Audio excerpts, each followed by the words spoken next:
Hello everybody, today I'll be reviewing the Ghost and Phantom 2, which is my favorite set of the 2023 summer wave, and I think a lot of you already hold that same sentiment, or will after this review.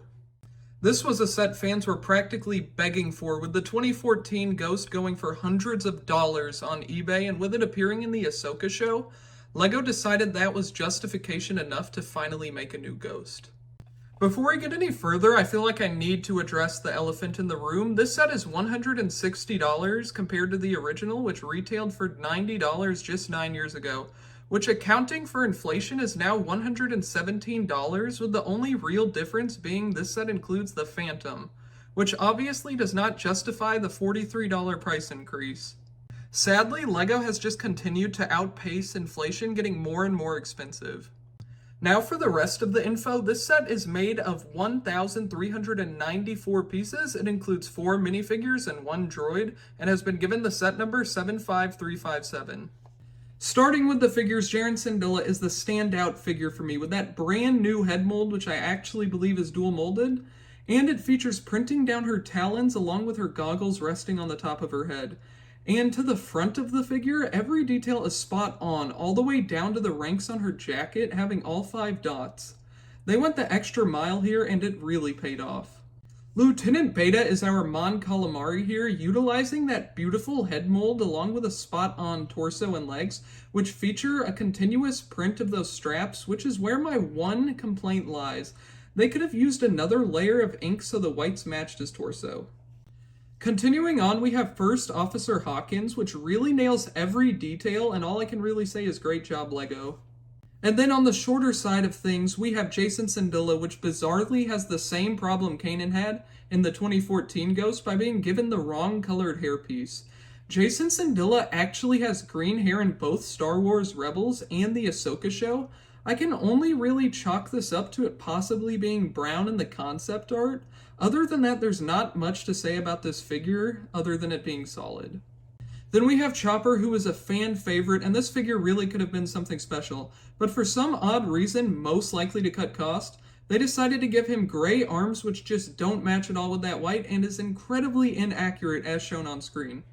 But they did add that studless 1x1 on top to represent his radio dish, which as a fan of details, I can appreciate. We're going to move on to what they have us build first, being the Phantom 2, which is the second and smallest one we've ever received, which I do think is a good thing, because it scales really nicely with the Ghost by not making it look small. Unfortunately, it does have a total of 8 stickers. I wish that some or all of them were prints, but they still get the job done adding some nice details, so you can't complain too much. After opening up the cockpit, Jacen does fit in there nice and snugly and won't move around too much despite there being no studs for him to attach to. After taking Chopper's top off, there are 3 studs as you can see, because every ship needs its astromech droid. And then in the back there are some nice blue thrusters and then a storage crate, equipped with some binoculars and a blaster.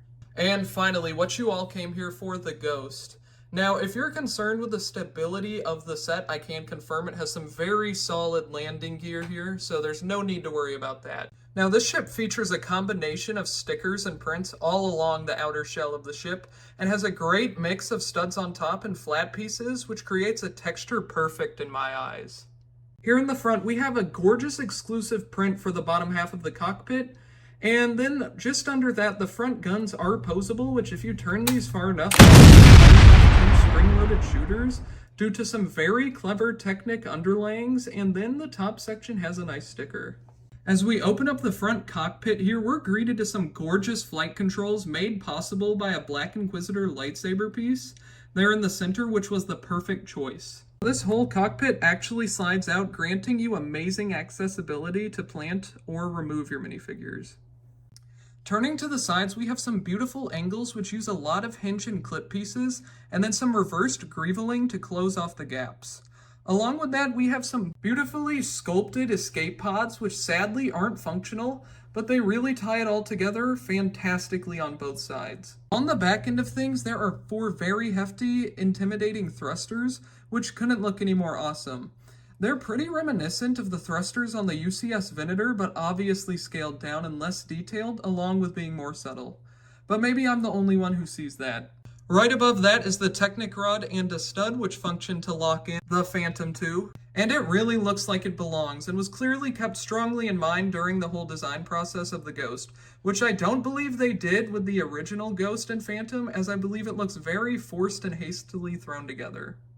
And then up top, we have a lookout point, which is the highest point of view on the ship. But there is a bit of a downside, which is the gun can't rotate around. Its only range of motion is up and down like this. This whole section lifts out, which gives us easy access to a much larger interior than I would have expected to be in the set. It gives you plenty of room to place your minifigures and even a few extras if you want. In the front, there's a kitchen sink, which I don't think I've ever seen in a LEGO Star Wars set, which adds a lot of realism to the set and really makes it feel lived in. Besides that, there's a container, which I assume is either a trash can or a fridge, because on the inside, there is a carrot-like food. Shifting our view just a little bit lies a control panel and then an entryway into one of the escape pods. Then in the center of the interior, they have two studs, which is where they want you to place Chopper for whatever reason, which ends up looking like this. And then on the back end of things is what I believe to be sort of a seating area for your minifigures, at least in my mind. You can have one kicking back and sitting like this. Now, I do maintain that this set does have some issues in the figure department and shouldn't cost as much as it does. But I can't help but recommend this set to anyone who's interested because I really do think it's such a great set. But I'd strongly advise you to wait for it to go on sale to save yourself from overpaying.